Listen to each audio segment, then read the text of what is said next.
Hello everyone, welcome back to the new video of Manzil. So I am Tamanna and today I have come up with two very interesting problems of boats and streams.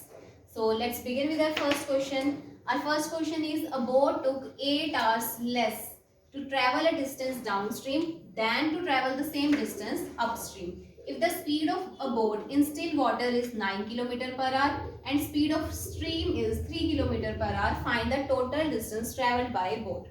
देखो generally students इस question को कैसे solve करते हैं equation बना के, but आज हम इन क्वेश्चन को किस अप्रोच से करेंगे, रेशियो अप्रोच से. So today we will use ratio approach to solve such kind of questions and ratio approach is the best method to solve such kind of questions. Clear है? So start करते हैं. Question में दिया गया हुआ है speed of boat in still water is 9 kilometre per our. हम speed of boat को डिनोट किससे करते हैं? बोट्स एंड स्ट्रीम चैप्टर में b से. तो b की वैल्यू आपको कितनी दे रखी है यहाँ पे? 9 किलोमीटर पर आवर. और क्या दिया हुआ आपको? स्पीड ऑफ स्ट्रीम कितनी है? 3 किलोमीटर पर आवर. यानी कि w की वैल्यू कितनी दे रखी है क्वेश्चन में? 3 किलोमीटर पर आवर. हम स्पीड ऑफ बोट को b से डिनोट करते हैं और स्पीड ऑफ स्ट्रीम को किससे डिनोट करते हैं? w से डिनोट करते हैं. उसके बाद क्या दिया हुआ हमारे पास क्वेश्चन में? हमें टाइम का डिफरेंस दिया हुआ है किसमें? डाउनस्ट्रीम और अपस्ट्रीम टाइम में. पर हमारे पास तो अभी बी और डब्ल्यू की वैल्यू है, तो सबसे पहले मेरे को क्या करना पड़ेगा? डाउनस्ट्रीम और अपस्ट्रीम में चेंज करना पड़ेगा इसको. तो डाउनस्ट्रीम स्पीड हम कैसे फाइंड करते हैं?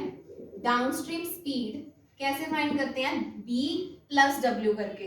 बी और डब्ल्यू दोनों को ऐड करके हमें क्या मिल जाता है? Downstream speed. और अगर मैं बी में से डब्ल्यू सब्ट्रैक्ट कर दूं तो मुझे क्या मिल जाती है? Upstream speed. क्लियर है? तो डाउनस्ट्रीम स्पीड यहाँ पे लिखेंगे हम और अपस्ट्रीम स्पीड यहाँ पे लिखेंगे. जब मैं b प्लस डब्ल्यू को ऐड करूंगी तो 9 प्लस 3 क्या बन गया? ये 12 किलोमीटर पर आवर. और जब मैं 9 माइनस 3 करूंगी तो ये क्या बन गया? 6 किलोमीटर पर आवर.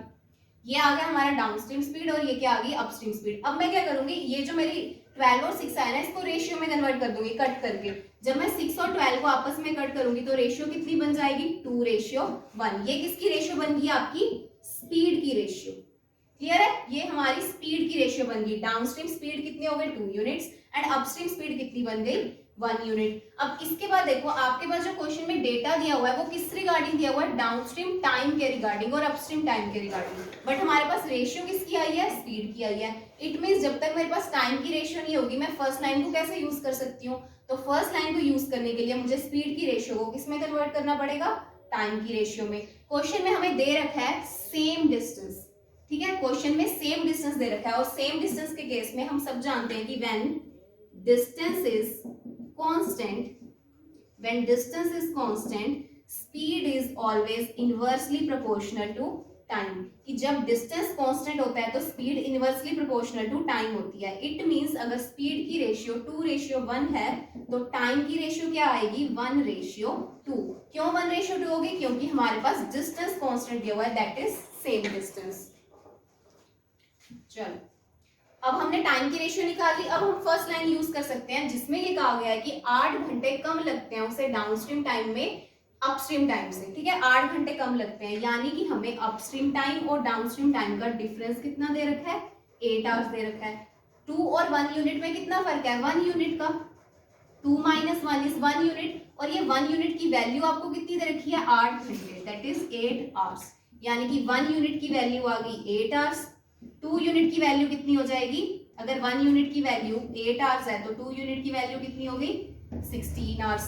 तो इसके बाद अब निकालना क्या रह गया? Total distance. डिस्टेंस कैसे निकाला जाता है? Speed into time. अब देखो आपके पास डाउनस्ट्रीम स्पीड भी है जो कि 12 किलोमीटर पर आ रहा है. आपके पास डाउनस्ट्रीम टाइम भी है जो कि क्या आया? 8 आवर्स आया है. तो स्पीड की वैल्यू 12 आ गई, टाइम की वैल्यू 8 आवर्स आ गई. तो 12 × 8 आपका 12 × 8 करके कितना आ गया हमारे पास? 96 किलोमीटर. यानी कि जब वो डाउनस्ट्रीम जा रहा था तो उसने कितना डिस्टेंस कवर किया? 96 किलोमीटर. और क्वेश्चन में दे रखा है कि वापस भी वो उतना ही डिस्टेंस आया, दैट इज सेम डिस्टेंस. इसका मतलब वो वापस भी कितना आया होगा? 96 किलोमीटर. ये आ गया हमारा डाउनस्ट्रीम डिस्टेंस. और अपस्ट्रीम डिस्टेंस भी कितना होगा? अगर जा 96 रहा है आएगा भी 96 किलोमीटर. तो 96 प्लस 96 आपका टोटल डिस्टेंस कितना बन गया? 192 किलोमीटर. मतलब जितना डिस्टेंस गया था उतना ही डिस्टेंस वापस आ गया. So your but find the total distance travelled bye boat. Boat ने टोटल कितना डिस्टेंस कवर किया? 192 किलोमीटर. क्लियर है? देखो हमने बी और डब्ल्यू को यूज करके डाउनस्ट्रीम और अपस्ट्रीम निकाला, वहां से मैंने रेशियो फाइंड कर ली, रेशियो के अप्रोच से मेरे पास टाइम भी आ गया एंड देन मैंने सीधा distance is equal to speed into time लगा दिया।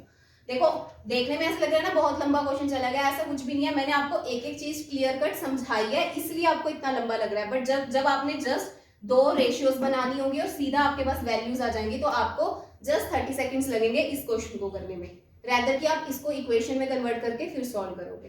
क्लियर है? सो अब हम यही ऐसा ही रेशियो अप्रोच से कौन सा क्वेश्चन सॉल्व करेंगे? सेकंड क्वेश्चन सॉल्व करेंगे।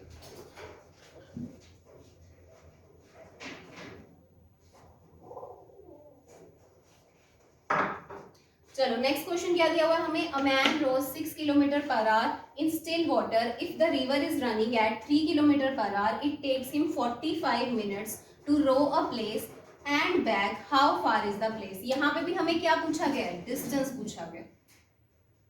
चलो और क्वेश्चन में दिया क्या हुआ है? A man rows 6 kilometre per hour in still water, man की स्टिल वाटर में स्पीड दी हुई है, इट मींस किसकी वैल्यू दी हुई है? बी की वैल्यू दी हुई है। बी की वैल्यू कितनी दे रखी है हमें? 6 किलोमीटर पर आवर।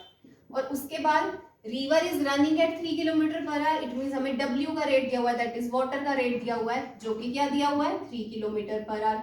उसके बाद हमारा काम क्या है? निकालना डाउनस्ट्रीम स्पीड और अपस्ट्रीम स्पीड। तो downstream speed ratio upstream speed, यहाँ पे मैं क्या लिखूंगी? इनकी स्पीड्स लिखूंगी। डाउनस्ट्रीम स्पीड कैसे निकलती है? B plus W, that is 6 plus 3 is 9 kilometre per hour. और अगर मुझे अपस्ट्रीम स्पीड निकालनी है वो कैसे निकलती है? 6 minus 3, that is 3 kilometre per our. अब देखो आपके पास डाउनस्ट्रीम स्पीड की वैल्यू भी आ गई, अपस्ट्रीम स्पीड की वैल्यू भी आ गई। ध्यान से सुनो, आप पहले ही ये ऐसे नहीं करना कि आपने बी और डब्ल्यू की वैल्यू लिखी और उसको पहले ही कट कर दिया। अगर आप उसको ऊपर ही कट कर दोगे तो आपके पास डाउनस्ट्रीम स्पीड और अपस्ट्रीम स्पीड की एक्चुअल वैल्यू कैसे आएगी? वो तो फिर रेशियो आ जाएगी।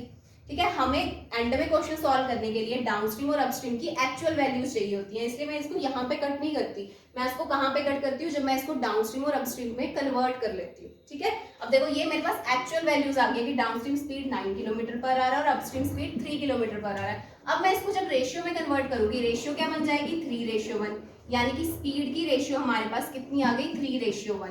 अब मुझे क्वेश्चन में क्या दिया हुआ है? टाइम। तो टाइम में कन्वर्ट करने के लिए मैं वही कंसेप्ट लगाऊंगी। देखो पर्सन जितना गया है, जितनी जर्नी उसने जाते हुए कवर किया, उतना ही वो वापस आते हुए कवर कर रहा है। It means distance is constant. When distance is constant speed is inversely proportional to time. तो यानी कि अगर स्पीड की वैल्यू 3:1 है तो टाइम की वैल्यू कितनी हो जाएगी?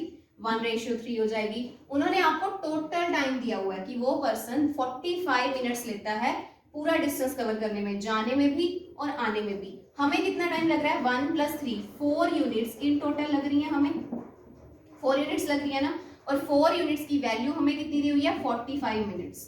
तो क्या हम क्वेश्चन को मिनट्स में सॉल्व करेंगे? नहीं, हमारा क्वेश्चन किलोमीटर पर आवर में है, तो मैं मिनट्स को आवर्स में चेंज कर लूंगी। यानी कि जब मैं इसे आवर्स में चेंज करूंगी तो किससे डिवाइड कर दूंगी? 60 से। 60 से डिवाइड करके कितने घंटे आ गए? 3/4 आवर। 15 3 45 एंड 15 4 60, कट करके 3/4 आवर्स आ गया। 4 यूनिट्स की वैल्यू हमारे पास आ गई 3/4 आवर्स। तो 1 यूनिट की वैल्यू कितनी होगी? 3/16 आवर्स। ये 4 यहाँ के डिवाइड हो जाएगा तो कितना बन गया? 3/16 आवर्स। अब देखो आपके पास 1 यूनिट की वैल्यू आ गई है 3/16 आवर्स। हमने फाइंड क्या करना है कि डिस्टेंस कितना है। उन्होंने आपसे टोटल डिस्टेंस नहीं पूछा, मतलब उन्होंने आपसे ये नहीं पूछा कि वो कितना डिस्टेंस गया और कितना डिस्टेंस वापस आया, नहीं, उन्होंने आपसे पूछा है कि इसमें और इसमें डिस्टेंस कितना है। मतलब आपने सिर्फ 1 टाइम डिस्टेंस निकालना है कि इस पॉइंट से यहाँ इस पॉइंट तक जाने के लिए उसको कितना डिस्टेंस कवर करना पड़ा। तो हम कैसे निकालेंगे? हमारे पास डिस्टेंस का फॉर्मूला होता है स्पीड इनटू टाइम। स्पीड की वैल्यू कितनी है? 9 किलोमीटर पर आवर। टाइम कितना आया है? 3/16 आवर्स। तो अल्टीमेटली हमारा आंसर क्या आ गया? 9 × 3, that is 27/16 kilometers. So your answer will be 27/16 kilometers. Clear है? 27/16 kilometers. So hope so अब आपको अच्छे से क्लियर हो गया होगा कि हम किन क्वेश्चंस में रेशियो अप्रोच लगा सकते हैं और अपने क्वेश्चन को और भी इजी बना सकते हैं. So stay tuned for more such videos. Thank you so much.